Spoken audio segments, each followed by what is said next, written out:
एकदा 3 चांगले मित्र होते. एक माकड, एक मांजर आणि एक छोटासा उंदीर. ते तिघे नेहमी एकत्र राहायचे आणि खूप मज्जा करायचे. एक दिवस त्यांनी ठरवलं, आज आपण सगळे मिळून गोड खीर बनवूया. मग सगळ्यांनी आपापली कामं घेतली. माकड भांडे घेऊन आलं, उंदीर साखर आणि रवा घेऊन आला आणि मांजर ताजं दूध घेऊन आली. सगळ्यांनी मिळून लाकूड गोळा केलं, चूल पेटवली आणि काही वेळात छान गरमागरम खीर तयार झाली. खीर तयार झाल्यावर माकड आणि उंदीर म्हणाले, आम्ही नदीवर आंघोळ करून येतो, तोपर्यंत तू खीरीची काळजी घे. मांजर म्हणाली, ठीक आहे, तुम्ही जा. दोघे गेल्यावर तिथे शांतता पसरली. खीरीचा सुगंध हवेत दरवळत होता. मांजराला खूप भूक लागली होती. ती स्वतःशीच म्हणाली, जर मी थोडीशी खीर खाल्ली तर कोणाला कळणार आहे. तिने थोडी खीर चाखली, पण ती इतकी चविष्ट होती की ती थांबू शकली नाही. थोडी थोडी करत करत तिने सगळी खीर संपवली. आता मात्र ती घाबरली. अरे देवा, आता काय करायचं? तिने पटकन भांड्यावर झाकण ठेवलं आणि झोपल्यासारखं नाटक करू लागली. थोड्या वेळाने माकड आणि उंदीर परत आले. त्यांनी भांडे उघडून पाहिलं तर ते पूर्ण रिकामं होतं.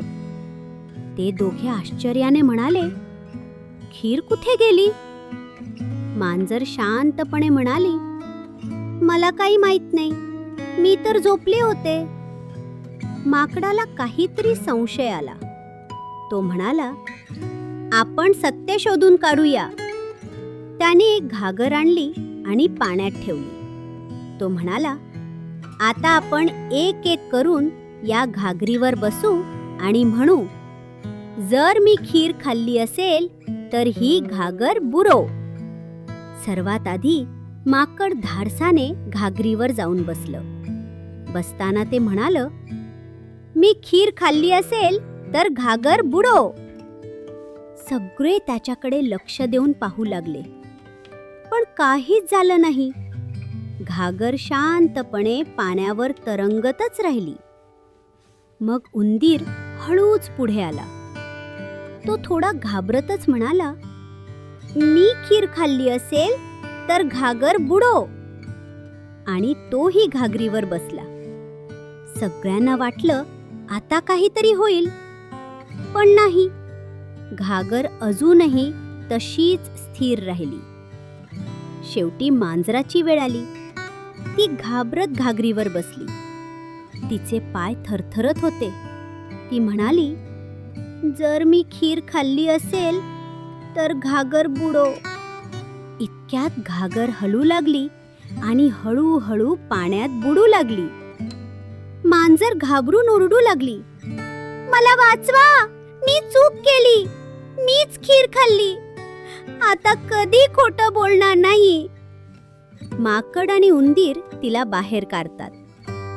त्या दिवसापासून मांजराने कधीच खोटं बोललं नाही आणि मित्रांना फसवलं नाही. मुलांनो, या गोष्टीतून आपल्याला काय शिकायला मिळालं? खोटं बोललं तर शेवटी सत्य बाहेर येतच. मुलांनो, अजून मजेदार गोष्टी ऐकायच्या असतील तर लाईक करा, शेअर करा आणि लगेच सबस्क्राईब करा. आपण पुन्हा भेटू नवीन गोष्टीसोबत. Bye bye.